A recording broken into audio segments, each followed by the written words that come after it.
이 모든 것을 내가 마음에 두고 이 모든 것을 살펴본즉 의인들이나 지혜자들이나 그들의 행위나 모두 다 하나님의 손 안에 있으니 사랑을 받을는지 미움을 받을는지 사람이 알지 못하는 것은 모두 그들의 미래의 일들임이니라.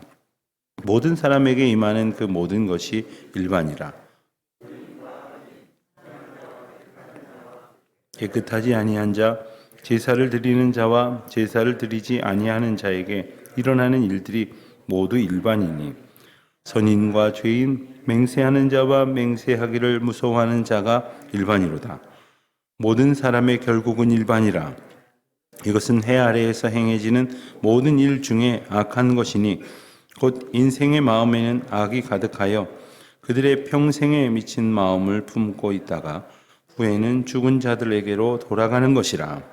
모든 산 자들 중에 들어있는 자들에게는 누구나 소망이 있음은 산 개가 죽은 사자보다 낫기 때문이니라. 산 자들은 죽을 줄을 알되 죽은 자들은 아무것도 모르며 그들이 다시는 상을 받지 못하는 것은 그들의 이름이 잊어버린 바 됨이니라. 그들의 사랑과 미움과 시기도 없어진 지 오래이니 해 아래에서 행하는 모든 일 중에서 그들에게 돌아갈 몫은 영원히 없느니라. 너는 가서 기쁨으로 내 음식물을 먹고 즐거운 마음으로 내 포도주를 마실지어다. 이는 하나님이 내가 하는 일들을 벌써 기쁘게 받으셨음이니라. 내 의복을 항상 희게 하며 내 머리에 향 기름을 그치지 아니하도록 할지니라. 내 헛된 평생의 모든 날 곧 하나님이 해 아래에서 내게 주신 모든 헛된 날에 내가 사랑하는 아내와 함께 즐겁게 살지어다. 그것이 내가 평생에 해 아래에서 수고하고 얻은 내 몫이니라. 내 손이 이를 얻은 대로 힘을 다하여 할지어다. 내가 장차 들어갈 스올에는 일도 없고 계획도 없고 지식도 없고 지혜도 없음이니라. 아멘. 우리 인생에 있어서 하나님께서 주신 만 가지 복이 있으나 그 중에 가장 큰 복이 있다면 그것은 감사하는 것이라고 말할 수 있습니다. 감사하는 순간 인생은 달라집니다. 차원이 달라집니다. 감사가 없으면 그 형편이 어떠하든지 그는 불행한 사람입니다. 그러나 감사할 수 있는 사람은 또한 그의 형편이 어떠한지 하든지 간에 그는 누구보다도 행복한 사람입니다. 혹시 내가 불행하다 이렇게 생각하시는 분들이 계시다면 가만히 자기 자신을 살펴보십시오. 감사가 없습니다. 감사가 없는 사람들은 늘 불평, 불만, 한숨과 탄식뿐입니다. 감사가 없는 자리에 들어와 있는 것들은 그런 것들일 뿐입니다. 물론 그렇다고 해서 감사가 억지로 해야 되는 율법적인 것은 결코 아닙니다. 감사는 은혜입니다. 하나님께서 내게 감사할 수 있는 은혜를 주시기를 구하십시오. 기도하십시오. 그리고 하나님께서 내 삶에 주셨던 많은 것들을 떠올리고 지금 내게 펼쳐져 있는 것들이 다 하나님의 주신 것임을 분명히 다시 깨달아야 합니다. 내 마음에 들지 않아도 하나님이 주신 것이고 또 내 마음에 합하여 옳다 여기지 않는 것이라 할지라도 이것은 하나님의 인도하심 가운데에 하나님의 계획 가운데에 허락된 과정인 것을 우리가 알 때에 이것이야말로 하나님 앞에 감사해야 될 것이로구나. 그리고 하나님께서 주시는 은혜 가운데에 정말로 우리는 어느새 도무지 감사할 수 없을 것 같은 형편이지만 감사할 수 있는 은혜를 깨닫게 되는 것입니다. 감사의 이유 가운데 가장 큰 것은 아마도 지금 이 순간을 감사하는 현재적 은혜를 찬양하는 것이라고 할 수 있겠습니다. 지금 이 순간 내게 생명을 주시고 호흡을 이 땅 가운데에서 이어가게 하셔서 오늘도 살게 하셨다는 것, 그것이 바로 하나님의 은혜 가운데 살아가고 있는 자에게 주시는 가장 큰 은혜이고 그리고 가장 자주 깨닫게 하시는 은혜입니다. 예컨대 밥 먹을 때마다 감사한다고 하면 하루에 3번 감사하겠죠. 근데 호흡할 때마다 감사한다고 한번 생각을 해보십시오. 도대체 호흡은 하루에 몇 번이나 할까요? 아마 1분에 몇 번을 하는지는 이렇게 헤아려 볼 수 있겠습니다만 잘 계산해 보십시오. 자는 동안에도 호흡하고, 내가 괴로운 동안에도 호흡하고, 그리고 불행하다고 생각하는 그 순간에도 호흡은 하나님의 은혜로 이어집니다. 그러니 이 땅에 우리에게 호흡을 주신 것이 참 크고 놀라운 은혜이죠. 어떤 분들은 이 호흡의 은혜를 깨닫지 못해서 사는 것 자체가 괴로움이다라고 말할런지 모릅니다. 그러나 그 호흡이 끊어진다면 아무것도 아니라는 말씀을 오늘 우리에게 주시지 않습니까? 특별히 오늘 1절 말씀을 보면 아주 중요한 교훈을 우리에게 주십니다. 가운데쯤에 보면 모두 다 하나님의 손 안에 있으니, 모두 다 하나님의 손 안에 있습니다. 맞습니까? 그렇습니까? 그렇습니다. 우리의 삶의 모든 것은 다 하나님의 손 안에 있습니다. 우리가 잘났다고 생각해서 즐거워할 때에도 하나님 손 안에 있는 것이고, 또한 우리가 정말 세상에 나 혼자 버려진 듯한 불행 가운데에서 산다고 생각할 때에도 하나님의 손 안에 있다는 것입니다. 2절로 3절 말씀에 보면 반복되는 표현이 나옵니다. 그것은 그 모든 것이 일반이라, 모든 사람의 것이 일반이라, 같다는 말입니다. 다 똑같다 하는 말입니다. 뭐가 똑같다는 겁니까? 그들에게 벌어지는 일, 그리고 그들에게 주어지는 결과가 똑같다는 겁니다. 어떤 측면에서 그렇습니까? 호흡을 허락받은 인생에게 일어난 일들이 똑같다는 것이고, 그가 맞이하게 될 결국이 똑같다는 겁니다. 한마디로 다 죽는다는 겁니다. 영락교회는 교구 하나를 목사님과 전도사님이 두 분이 같이 맡습니다. 지금 제가 이름을 대면 아주 알만한 유명한 목사님, 벌써 은퇴를 하셨습니다마는 그분이 전도사 시절에 한 나이 많으신 그 부자이신 분이 몸이 너무 아파서 이제 임종을 맡게 되었습니다. 이 임종 예배를 드려달라고 교회에 연락을 했는데, 마침 교구의 목사님이 다른 일이 있으셔서 참석할 수가 없어서 전도사님이 대신 예배를 드리러 갔습니다. 그랬더니 그 소식을 듣고는 불같이 화를 내셨대요. 그분이 아마 임종 예배를 드릴 형편인데도 불같이 화를 내실 기운이 있으셨나 봅니다. 그런데 그 전도사님이, 그렇다고 20대 전도사님은 아니셨어요. 나이가 들어서 신학을 하셨던 분이기 때문에 그 전도사님이 예배를 인도하고 설교를 시작하자마자 이렇게 말씀하셨답니다. 모든 사람은 다 죽습니다. 선생님도 죽게 됩니다. 이렇게 하고 설교를 시작한 거예요. 얼마나 화가 났겠어요. 그러나 이내 모든 사람은 다 죽는다는 그 말씀이 하나님께서 호흡을 가지고 있는 모든 자들에게 주시는 놀라운 근원적 선언이라는 것을 그분이 깨닫게 되었어요.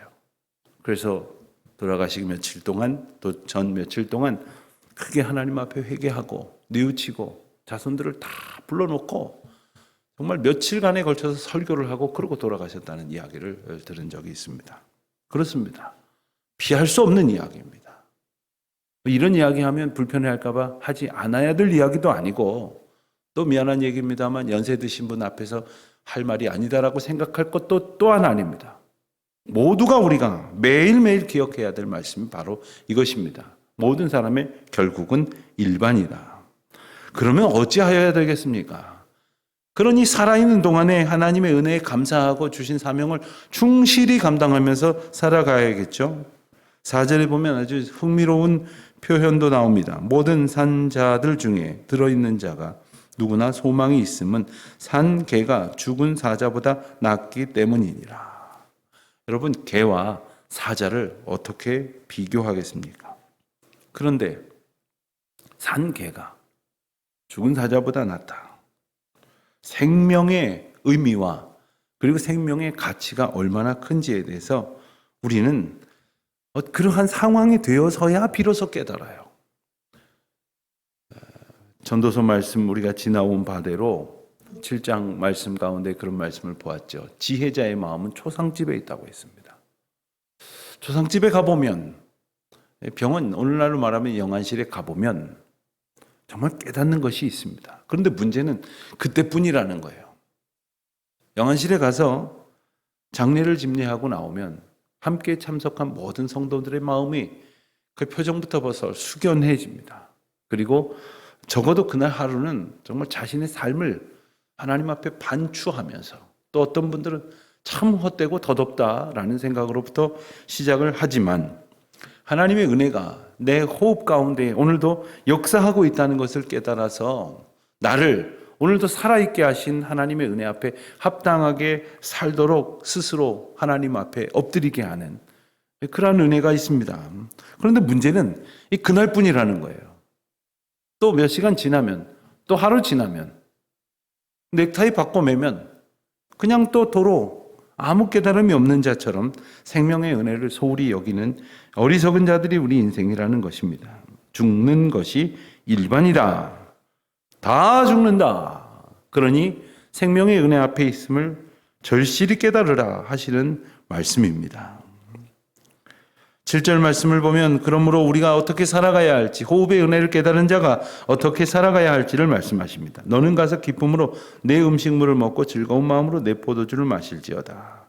이는 하나님이 내가 하는 일들을 벌써 기쁘게 받으셨음이니라. 참 귀한 말씀입니다.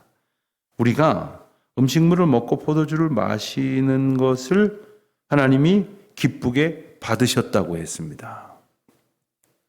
여기에 비밀이 있습니다.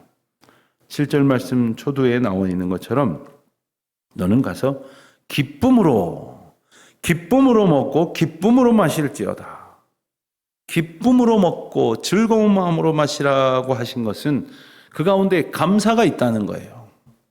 또 한 가지 표현을 좀 주목해서 볼 필요가 있는 것은 내 음식물을 먹고 내 포도주를 마실지어다 했습니다. 이 사람들은 자기 것 먹으려고 하지 않아요. 남의 거 먹으려고 해요. 남의 것 뺏으려고 해요. 남의 것 더 가지려고 해요.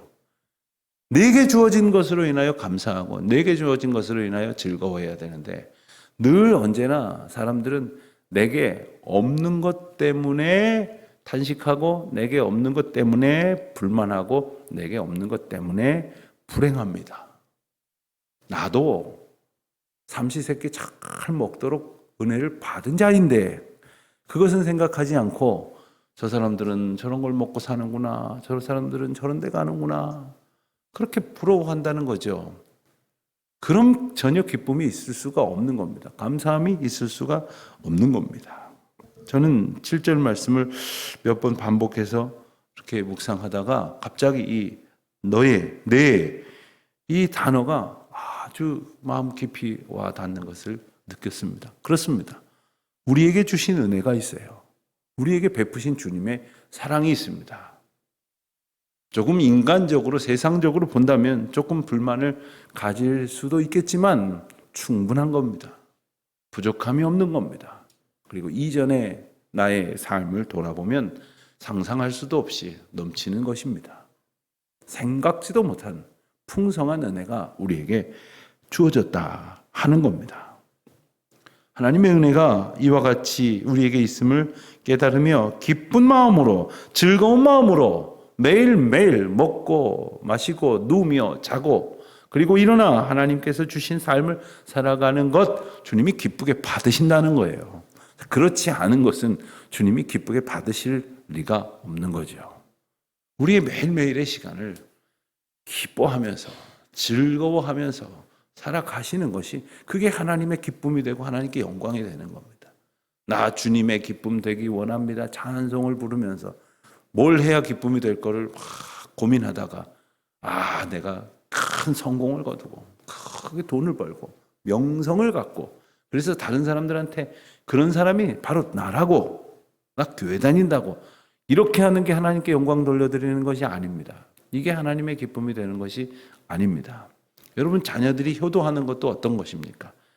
그 아이의 형편이 어떠하든지, 그 자녀들의 형편이 어떤 가운데 있든지 그저 부모 앞에 와서 정말 즐겁게 하하호호 웃으며 지낼 수 있다면, 그의 마음의 기쁨으로 충만한 그 감사가 있다면 얼마나 행복한 삶입니까? 내게 주어진 것이 하나님의 은혜인 것을 기뻐하는 것이죠. 8절 말씀을 보면 내 의복을 항상 희게 하며 내 머리에 향기름을 그치지 아니하도록 할지니라. 의복을 희게 하여 의복을 단장하고 또 머리에 향기름을 그치지 않도록 한다는 것은 이제 무엇인가를 하러 나갈 준비를 갖추었다는 뜻입니다.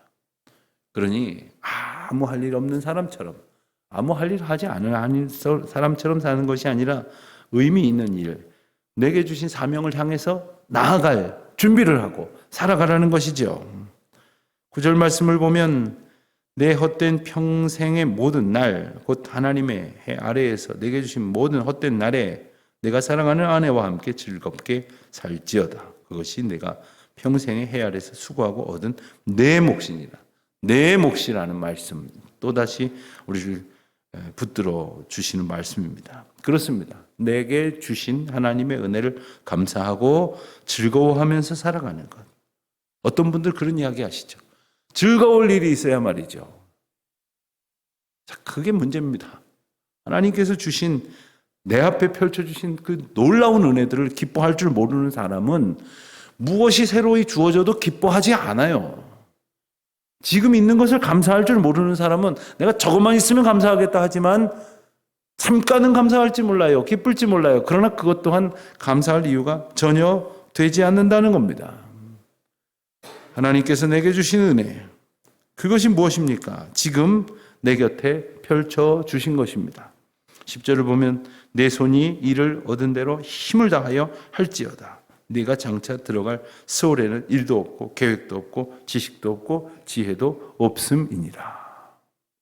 어제도 우리가 은퇴식을 했는데 은퇴하시는 분에게 몇 년 전에 제가 들은 이야기입니다. 인사말로 하신 이야기일 수도 있겠지만, 목사님 이제 은퇴를 하고 보니 직분 주셨을 때에 열심히 일하지 못한 것이 후회됩니다. 그래요. 네. 은퇴하시면 그 기회가, 물론 그렇다고 봉사 못하도록 교회에서 막지 않습니다. 누구나 하나님 앞에 열심을 다하여 성실과 인내로 봉사하는 것을 기뻐합니다. 그러나 그 직분이 주어지는 때가 있죠. 일을 하나님께서 맡겨주시는 때가 있습니다. 하나님께서 우리에게 은혜 주시는 때가 있습니다. 하나님께서 호흡하게 하시는 때가 있습니다. 그 때가 지나고 나면 아무것도 없는 겁니다. 하나님께서 주신 그 기회, 그 크고 놀라우신 은혜, 그리고 그 사랑이 우리에게 오늘도 유효하게 주어지는 종이라고 하는 사실을 기뻐하면서 힘겹더라도 또 오늘 날씨처럼 참 우리를 위축시키게 하는 삶의 형편이라 할지라도 소망을 가지고 주님 부르심 앞에 충성을 다하는, 그리하여 주님께도 기쁨이 될 뿐 아니라 우리 삶에 참된 소망과 즐거움으로 넘쳐나는 저와 여러분 되시기를 주님의 이름으로 축원합니다. 기도하겠습니다.